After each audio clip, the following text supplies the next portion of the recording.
up, you guys? Welcome back to another one. If you are new to the channel, I am Gold Pony. I do new car, truck, SUV reviews on YouTube, and today we are in the new 2022 Nissan Leaf, courtesy of Younger Nissan in Frederick, Maryland. For more information on their inventory, please feel free to check out the link in the description box below. And so I'm in this one today because this is the most inexpensive electric vehicle here in the US, at least. I don't know where you guys are watching this from, but here in the US, this is the most inexpensive. You actually get up to a $7,500 tax credit as well. And essentially the way that works is if you owe $7,500 in taxes at the end of the year, this completely negates that. So therefore, nothing is going to happen. You don't owe anything, you don't get anything back. But if you owe $5,000 at the end of the year, it's only going to apply $5,000 towards that tax credit. So they're not going to cut you a check for the difference. I just wanted to emphasize that for anybody curious about that tax credit question. But anyways, and of course, with this being an all-electric vehicle, you don't have to worry about paying gas prices anymore either. So in this video, we'll be testing out and going over everything about this one, from acceleration to braking, steering for ride quality, sound system, rear legroom, all that fun stuff. So having said all that, what do you guys say? Let's just go ahead and jump right into it. And as always, let's start with pricing. And so as you can imagine, there are several trim levels for the 2022 Leaf. First one being the S, starting at $27,400, SV for $28,800, S Plus, which actually is the one we are in today, starting at $32,400, SV Plus for $35,400, and lastly the SL Plus starting at $37,400. And of course, if you wanted to, you can also subtract $7,500 from any of those prices for the federal tax credit, at least if you're here in the US. But to go along with all of those trim levels, there's actually two different power configurations. First, you have the 40 kilowatt lithium ion battery. That one is going to come with the non-plus trim levels. That puts out 147 horsepower, 236 pound-feet of torque, sent to the front wheel, 0 to 60, coming in at approximately 7.4 seconds. That one is going to give you 149 miles of range, in case you were curious about that. But overall, that one is going to charge from 0 to 80% in approximately 1-ish hours. But so then you have the other setup, which is going to come with the plus trim levels like we have today. That one is a 62 kilowatt lithium ion battery. That one puts out 214 horsepower, 250 pound-feet of torque, again sent to the front wheel. 0 to 60 time for this one comes in at approximately 6.5 seconds. So we're going to be testing that acceleration here in a little bit, but the range for this setup is going to be 215 miles if you were to go with the SV Plus or SL Plus, and then 226 miles if you were to go with the S Plus that we have today. So we have the very longest range configuration of all of the Leafs out there, which is pretty cool. But anyways, now having got all of that out of the way, what do you guys say? Let's go ahead and find a straightaway. Let's put the Leaf here to the test, and let's see how quickly it is going to cut through the leaves for us here. All right, you guys, from a standstill in 3, 2, 1. Yeah, that's not bad, man. That is not bad. Honestly, it kind of surprised me. 0 to 60 in 6.5 seconds is pretty respectable, I'll say that, but you gotta love electric cars with that instant torque. I love that acceleration. It's definitely gonna be plenty enough to merge you onto the highway. But so anyways, to go along with that acceleration, as always, braking is equally important. And so, of course, you will find 4-wheel ventilated disc brakes coming standard on the Leaf. As far as that 60-0 stopping distance goes, comes in at a very respectable 121 feet. There's absolutely nothing wrong with that. Having said that, as far as the braking feel goes, it does give you that electric car braking feel, so it's definitely on the softer side of things. It's not a firm braking feel by any means. It feels like pretty much every other electric car that I have driven. And I did want to also mention there is an e-pedal button located just in front of the shifter, and so that's going to give you that one pedal driving mode essentially. So if I were to let off the gas, it's immediately going to slow down for me all the way coming to a stop as well. Not all electric cars do that, but I do love the one pedal driving mode. If you don't, all you need to do is just simply hit that button again and it's going to turn it off for you. But I love that it's there personally. It's an electric car thing, and it also saves you on the brake pads, of course, as well, which is a good thing. But so they're touching on suspension and handling. Up front, you're going to get an independent strut type front suspension. In the back, torsion beam rear axle, front and rear stabilizer bars. As far as ride quality goes, it's been perfectly fine in my short test drive here today. There's definitely no issues there. As far as steering feel goes, it's definitely one of the loosest steering feels I've tested in quite a while, if I'm being honest.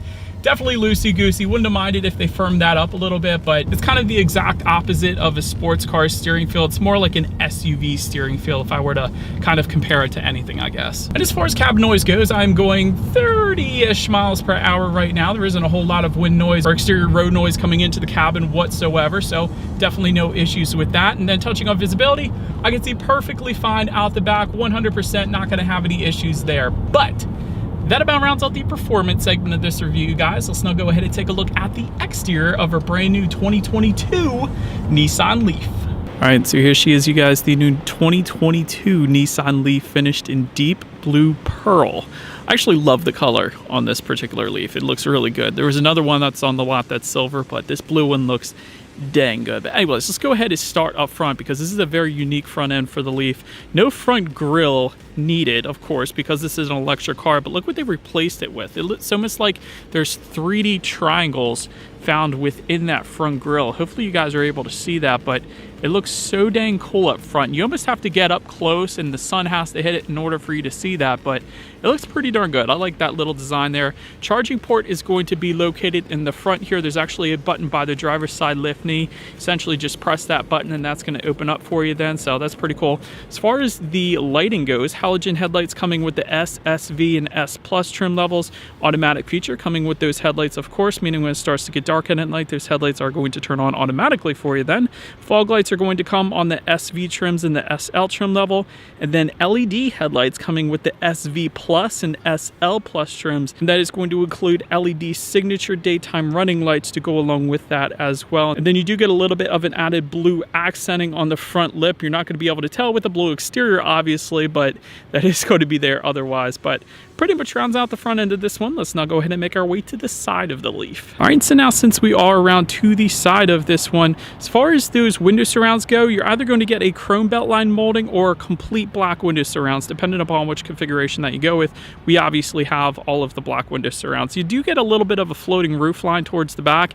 Actually, if I just show the back end of this car, it almost looks like a miniature Murano just from that roof line and the taillight going on to the back end of the Leaf there, because it kind of looks like a little Murano. It looks pretty good. I like it. Chrome door handles can be found on the Leaf as well. When it comes to the side mirrors, they are body colored power adjustable side mirrors. They will be heated for the SV trims and the SL trim level, and you will get LED integrated turn signals within them if you were to go with the SV Plus or SL Plus trims.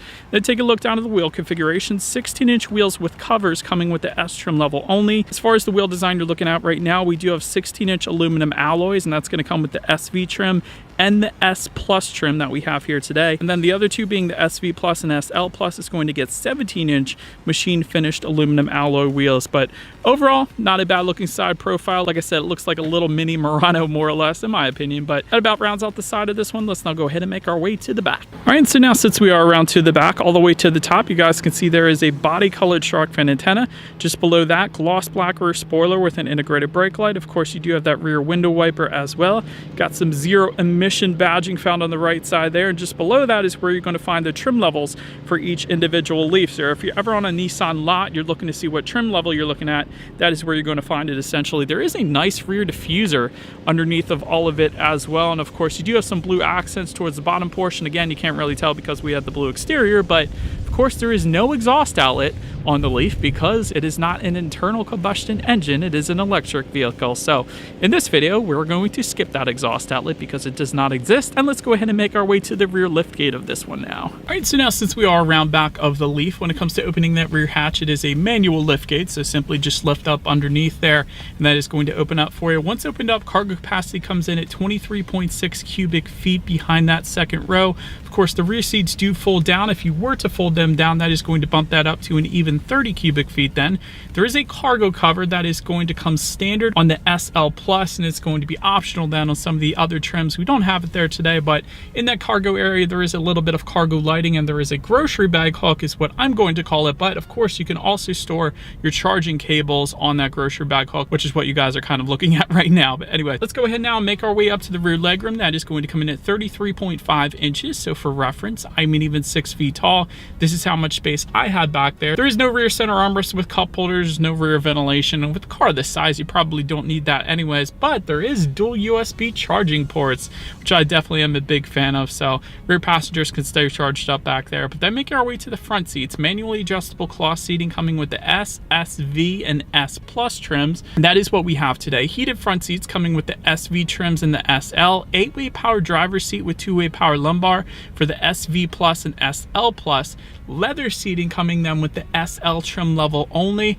And actually, the seats are pretty darn comfortable, I gotta be honest. Even though they're manually adjustable cloth seats, still plenty comfortable, so I had no issues finding my perfect driving position. I'll just put it that way. There's a tilt and telescoping steering wheel. It is then going to be heated for the SV trims and the SL, and it's actually a flat bottom steering wheel, surprisingly, as well. So I like the sporty design of that. But then making our way to the startup, let me start by showing you guys the key here. You essentially have all your buttons on one side of the key, the Nissan logo, lock, unlock, and if you hold that unlock button at the bottom there, it's going to unlock it from when you're actually charging it, which I think is super convenient to have on the key. But essentially it is all keyless entry with a push button start for every trim level across the board. So all I'm going to do here, simply put my foot on the brake and press that engine start button located just below the climate control information there. But once started up, when it comes to the gauge cluster, you will find a 7-inch digital gauge cluster found on the left side. And then you got your traditional speedometer in analog form on the right, but you can adjust what is on those digital gauges through the steering wheel mounted controls. Essentially, it's going to give you how many miles you have left until you run out of range. It's going to give you that not only in mileage form, but also in percentage form then as well. And you do have the outside temperature, what gear you're in, the basics, whether or not you have the e-pedal on or off, so pretty much everything you could possibly want up there. But then making our way to overall interior quality, there is an overhead sunglass holder that is going to come standard for all trim levels across the board. Automatic climate control is going to come with all trim levels as well, meaning you set a specific temperature and it is going to automatically hit that temperature for you. There is an auto dimming rear view mirror with HomeLink controls if you were to go with the SV Plus or SL Plus trim levels. Overall, as far as interior quality goes, it's pretty much to the point, I'll put it that way. There's a lot of plastic included in the interior, including just around the shifter, also on the doors, but overall it'll get the job done. And keep in mind, this is still the least expensive electric car out there. Just in front of the shifter, you have a USB charging port, phone charging port, 12-volt power outlet, and a little place, I guess, with a rubberized bottom to store your cell phone. You do have the e-pedal just behind that. As far as the shifter goes, let me show you guys that real quick because it's kind of different. To put it in reverse, you slide it to the left and up.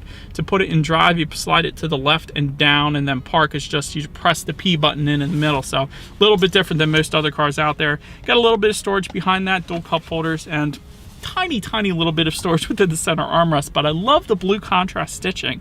I'll say that on the center armrest, and that's a very soft feel to it, and that's a good thing because that's where a driver is going to be placing their elbow for the most part. So overall, like I said, interior is pretty much to the point. But anyways, let's now go ahead and make our way to the infotainment screen. 8-inch color touchscreen display coming with all trim levels across the board. Bluetooth and audio streaming coming with that. Android Auto, Apple CarPlay as well. Factory navigation system is going to come with the SV trim levels and the SL. And overall, it was actually a very quick system. I'll put it that way. When you hit something on the touchscreen, it instantly changed. There was no lag whatsoever. So I was a big fan of that. You can, of course, check out your radio information up there as well. And by the way, when it comes to the sound systems, you will get 4 speakers for the S and S Plus trims. You will then get 6 speakers for the SV trim levels, and then a 7-speaker Bose sound system for the SL. So having said that, I guess we have the 4-speaker sound system with this here today. So what do you guys say? Let's go ahead and turn on the radio, see what we got playing today, and let's test out the clarity of this one. It's actually not that bad for bass for a 4-speaker sound system, but having said that, it's 4 speakers. It's pretty basic, but still decent bass for a 4-speaker sound system. I'll just put it that way. But last thing I want to mention on the infotainment screen is when you do put this thing in reverse, you will get a rear view camera, and the vehicle is actually going to make this chiming kind of beeping sound as well. Since it's not an internal combustion engine, you don't have that engine noise to kind of warn other people that you're backing up. So that's why it makes that sound, and that is always is going to lead us into safety. And so to start, front side curtain airbags do come standard, driver and passenger knee airbags then as well. In the back, you're going to have latch, aka lower anchors and tethers for children for the rear car seats, rear child door locks, tire pressure monitoring system, but also coming standard across the board will include a forward collision warning system, automatic emergency braking with pedestrian detection, intelligent lane intervention, a blind spot monitoring system with rear cross traffic alert, rear parking sensors, reverse automatic braking, high beam assist, and lane keep assist as well. It's quite a bit that comes standard actually on all trims. You gotta love that.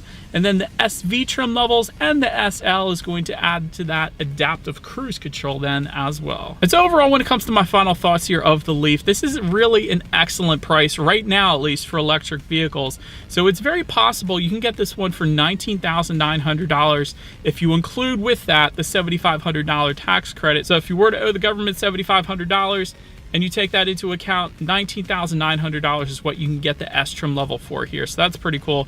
Nice acceleration as well for the Plus trim level like we had today. So I certainly didn't mind that. Not going to have any issues emerging onto the highway. Like I said, double powertrain warranty as well. I always like to mention that at younger Nissan here in Frederick. So that's always a good thing for peace of mind. As far as room for improvement goes, the range is a little less than its competitors. So you got that, but the price is a little less than its competitors as well. So if you're looking for an inexpensive electric car, this is the most inexpensive electric car that you can get right now to date. But that is about it for this one, you guys. Thank you so much for watching. Feel free to follow me on social media at the bottom of the screen there if you like. Be sure to hit the subscribe and the bell notification button if you're into new car reviews.